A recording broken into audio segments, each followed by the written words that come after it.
तर ते सर्वांना जायला सांगतायत, तर सर्व मुलं बिचारी निघाली हो.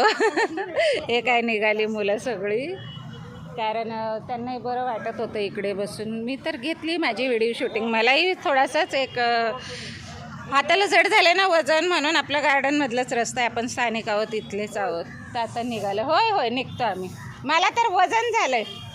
ते कोण आहेत हो दादा? ते कोण आहेत? ते कोण आहे ते आता नाही का ते तुम्हाला बोलले की त्या काय तू हे केलं, सगळ्यांना उठवत का नाही? तुम्ही आहात का इकडचे? कामगार आहे, ते सिक्युरिटी जरा दवाखान्यात गेलाय. ते सिक्युरिटीवाले आहे? मग त्यांचा युनिफॉर्म कुठे गेला? तो इथं आहे, तो गेलाय दवाखान्यात गेला, येतो रिक्षा आला. हा ते बघा ते फिरतायत ते. हो ना, मग आता झाला ना विषय. सिक्युरिटी गार्ड आहेत ते? अच्छा अच्छा. नाही आम्ही तर इथलेच आहोत, जाते मी.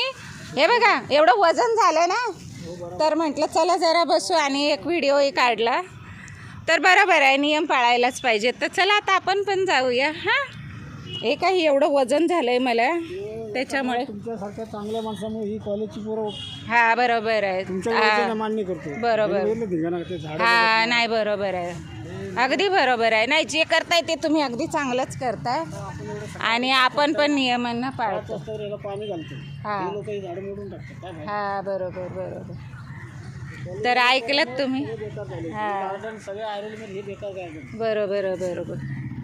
तर ऐकलत ते बरोबरच बोलतायत. आणि आम्हालाही जरी इथले आम्ही स्थानिक असलो तरी मलाही असं नियम पाळायला आवडतात. परंतु होतं कसं की काही लोक सगळे चांगले नसतात ना. जसं एका त्या गार्डनमधल्याच लेडीजनं सांगितलं की मनुष्याला 2 हात 2 पाय 2 डोळे 1 नाक दिले, पण सगळेच मनुष्य एकसारखे नसतात, प्रत्येकाचा वेगळा स्वभाव असतो.